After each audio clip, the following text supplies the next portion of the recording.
اور اس کا غالب ہونا، اس کی قدرت طاقت کو ذہن میں رکھو، پیشنے پہ وقت کر کے دل دماغ میں سمیٹ کے ہاتھ پھیلا کے کہ یا اللہ تو ہی ہے غفور رحیم، تو ہی کبریائی والا ہے، عظمت والا ہے، میں کچھ نہیں، اللہ الہ الا انت سبحانک انی کنت من الظالمین، یا اللہ تیرے بغیر کوئی سچا معبود نہیں، تو پاک ہے، میں نے غلطی مجھے معاف۔ یہ عاجزی کی ساری کو اگر آپ سمیٹ کے اپنی زبان پر لے آئیں تو یہ عبادت ہے، اور اصل عبادت ہے ہی ہے۔ رسول اللہ صلی اللہ علیہ وسلم اپنے چچا زاد بھائی عبداللہ بن عباس رضی اللہ تعالیٰ عنہ کو کہا کہ عبداللہ اگلے پچھلے جن انسان اکٹھے ہو گئے تجھے نفع پہنچانا چاہے نہیں پہنچا سکتے، اگر اللہ نے نہیں لکھا سارے یہ اکٹھے ہو جائیں تجھے نقصان پہنچانا چاہیں تو نہیں پہنچا سکتے، اگر اللہ نے نہیں لکھا۔ تو جب یہ بات طے ہے تو وَإِذَا سَأَلْتَ فَاسْأَلِ اللَّهَ وَاسْتَعِنْ فَاسْتَعِنْ بِاللَّهِ، جب تو سوال کر تو وہ بھی ایک اللہ سے، اور جب تو مدد مانگ تو وہ بھی ایک اللہ سے۔ اب لوگ کہتے شرک ہے، اس کو شرک نہیں کہتے، آپ آدھا گھنٹہ تقریر کریں، گھنٹہ کریں، شرک بہت بڑی چیز ہے، شرک بغاوت ہے، شرک بہت بڑا ظلم ہے، بڑے سے بڑے مشرک بیٹھے کہتے ہیں ہاں بات کی بات۔ لیکن جب آپ ان کو بتائیں گے کہ اللہ کے علاوہ دوسرے کو پکارنا، دوسرے کی مدد نیاز دینی، چلانا، یہ اور خنزیر برابر ہے۔ جب آپ یہ کہیں کہ یہ سارے اولیاء، انبیاء، صلحاء، قیاس، زہداء، شہداء، علماء اللہ کے آگے بے بس، بے کس، محتاج، فقیر، منگتے، ایک اللہ کا نہیں ہے، جس کو چاہے دے، جس کو چاہے نہ دے۔ اللہ سبحانہ اللہ بے نیاز ہے، بے پرواہ، جس کو چاہے دے، جس کو چاہے نہ دے، کسی کو پوری دے، کسی کو ادھوری دے، نہ کسی کی طاقت کے آگے مجبور، نہ کسی کی محبت کے آگے مجبور۔ پھر وہ کہیں گے یار یہ نہیں وہ نہیں۔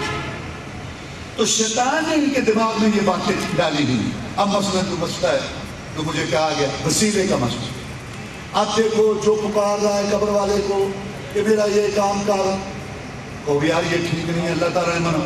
تو قرآن میں وسیلے کا حکم نہیں ہے، قرآن میں وسیلے کا حکم ہے، کہاں پھرتا ہے؟ یہ ادھر بکرا لے کے جا رہی ہے اللہ کے علاوہ دوسرے ہو تو وسیلہ کے تم بھی ایسے، قرآن میں وسیلہ نہیں۔ اب جو نظر غیر اللہ دے رہا ہے، اللہ کے علاوہ دوسرے کی نیاز دے رہا ہے، دوسرے کو پکار رہا ہے، حتیٰ کہ سجدہ کر رہا ہے، بس عید یہ وسیلہ۔ اب کوئی نہیں سوچتا اس عید کا کیا مطلب ہے، وسیلہ کیا ہے، وسیلہ کس کو کہتی ہیں، یہ کوئی نہیں سوچتا۔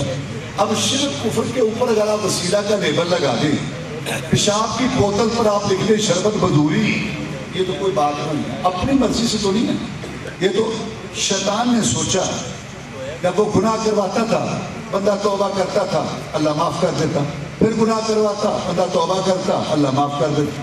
اس نے کہا یہ کام نہیں چلے گا، اس کی سوچ بدلو، کرے شرک سمجھے ثواب، کون توبہ کرے گا؟ کھائے سود سمجھے نفع، کون توبہ کرے گا؟ پیے شراب نام مشروب، کون توبہ کرے گا؟ کرے بدماشی، پاشی، یعنی شادی پہ گندی رسمیں، موسیقی، اس کو فجور اور نام کلچر ثقافت، کون توبہ کرے گا؟ اس نے سوچ تبدیل کر۔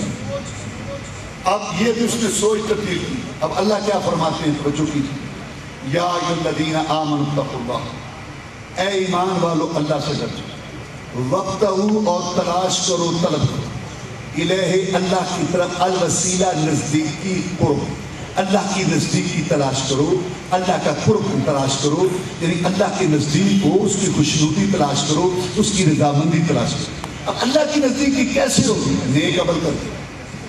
اللہ کی نزدیکی کیسے ہوگی؟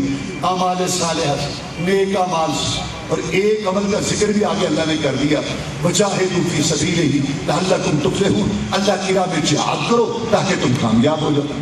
اب اللہ نے حکم دیا کہ اللہ کی نزدیکی تلاش کرو، اللہ کا قرب تلاش کرو، اللہ کے قریب ہو، کیسے؟ نیک اعمال کر کے۔ اللهم رب هذه الدعوة التامة والصلاة القائمة آت محمدا الوسيلة والفضيلة۔ بڑا درجہ اس دعا کا رسول اللہ صلی اللہ علیہ وسلم نے فرمایا، ادھر مؤذن کو سنو نا کہ اذان کہہ رہا ہے، ایسی جواب دو جیسے وہ کہہ رہا ہے، تم بھی ایسی جواب دو۔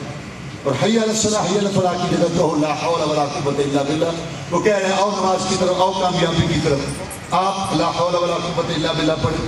کہ نہیں ہے طاقت نیکی کرنے کی اور نہیں ہے قوت گناہ سے پھٹنے کی، مگر یا اللہ تیری توفیق کے ساتھ۔ اور جب اذان ختم ہو مجھ پہ درود شریف پڑھو، اور پھر یہ دعا، جس نے ایسے کیا اس کے لیے میری سفارش واجب ہو۔ چھوٹا عمل ہے، بظاہر لیکن لوگ دھیان نہیں کرتے، ہم لوگ بھی اکثر دھیان نہیں کرتے، باتیں ہوتی رہتی ہیں اور باتیں. اور جب جلسے ہوتے ہیں نا تو بڑے بڑے جلسے، تو اذان کے ٹائم مجلس ختم ہوتی ہے نا، یعنی کہ پروگرام ادھر اذان شروع ہوتی ہے تو لوگ ہاتھوں پہ کہاں سے یہ ایمان کا شور چلاتے ہیں، کوئی نہ اذان کا جواب دیتا ہے اور نہ کوئی یہ پڑھتا ہے. گھروں میں بھی لوگ باتیں، یہ بہت بڑا عمل ہے کہ انسان اذان کا جواب دے، درود اور دعا. اب اس میں ہم دعا مانگتے ہیں کہ آتے محمد الوسیلہ کا کیا مطلب ہے کہ یا اللہ دے محمد کو نزدیکی، دے محمد کو اپنا قرب، دے محمد صلی اللہ علیہ وسلم کو اپنے تقرب میں لے.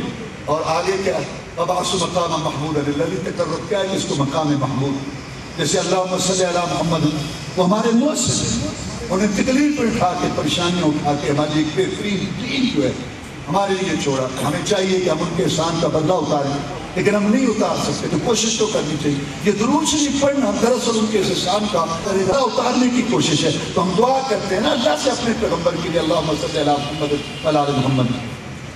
تو یہ اللہ تبارک و تعالیٰ سے ہم نزدیکی مانگتے ہیں. اب قرآن میں بھی اللہ تعالیٰ نے فرمایا کہ جن کو یہ پکارتے ہیں نا وہ تو خود اپنے رب کے ہاں نزدیکی تلاش کرتے ہیں. ان کو یہ یبتغون الی ربہم الوسیلہ. اب یہ تو معنی مفہوم ہے وسیلہ کا کہ اللہ کی نزدیکی تلاش کرتے ہیں.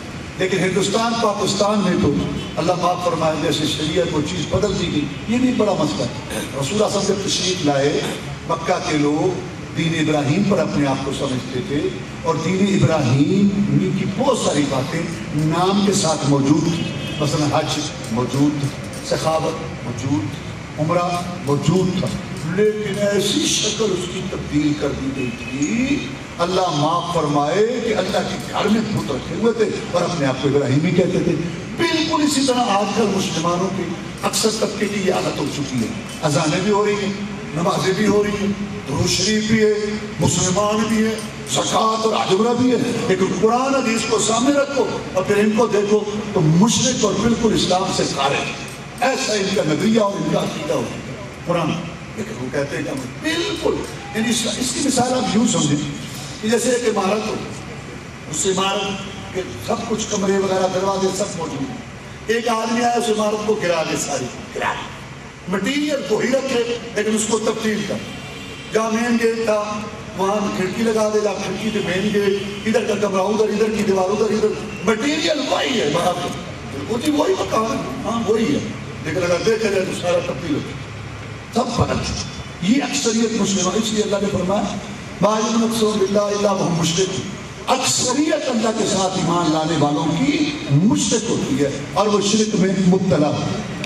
تو شرک کی کئی قسمیں ہیں.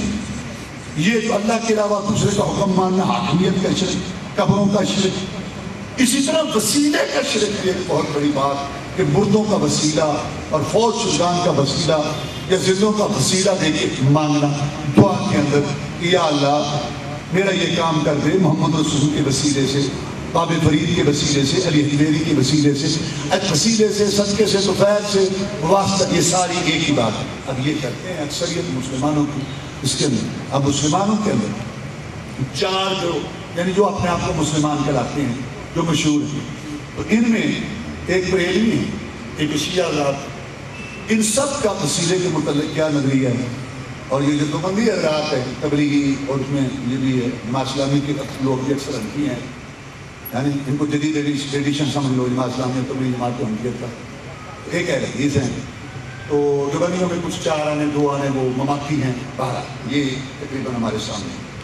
اب وسیلے کے مفہوم میں ہم دیکھتے ہیں کہ یہ کیا نظریہ ہے. پہلا نظریہ وسیلے کا یہ ہے، وسیلے کا اللہ تعالیٰ میری تو نہیں سنتا، میں تو بڑا گناہگار، بڑا گناہگار، یہ اپنے آپ کو دیکھ سکتا، میں تو بڑا گناہگار، میری تو سوال ہی پیدا نہیں ہوتا کہ میری سنیں. یہ سن اگلا ذہن ساتھ اس کے ہے کہ جب میں اس کا وسیلہ دوں گا نا تو پھر سن لے گا، یا دوسرے لفظ میں سن تو سننی پڑے گی. یہ نظریہ بریلی اور شیعہ کا تقریباً، اگر کسی کا یہ نہیں ہے تو بریلی شیعہ نہیں. یہ وسیلے کے وسیلے کے بات وسیلے کی ہوگی نا، پھر وسیلے میں بریلی نہیں، یہ شیعہ کا. یہ نظریہ ہے کہ اللہ تعالیٰ میری نہیں سنتا، اور ساتھ یہ ہے کہ جس کا میں واسطہ دے رہا ہوں وسیلہ کرتا ہوں تو پھر وہ سنیں. یہ دونوں باتیں کفر اور شرک ہیں، انسان اسلام سے خارج ہو جاتا ہے. کسی کو نہیں پتا وہ جانے، اس کا کام جانے.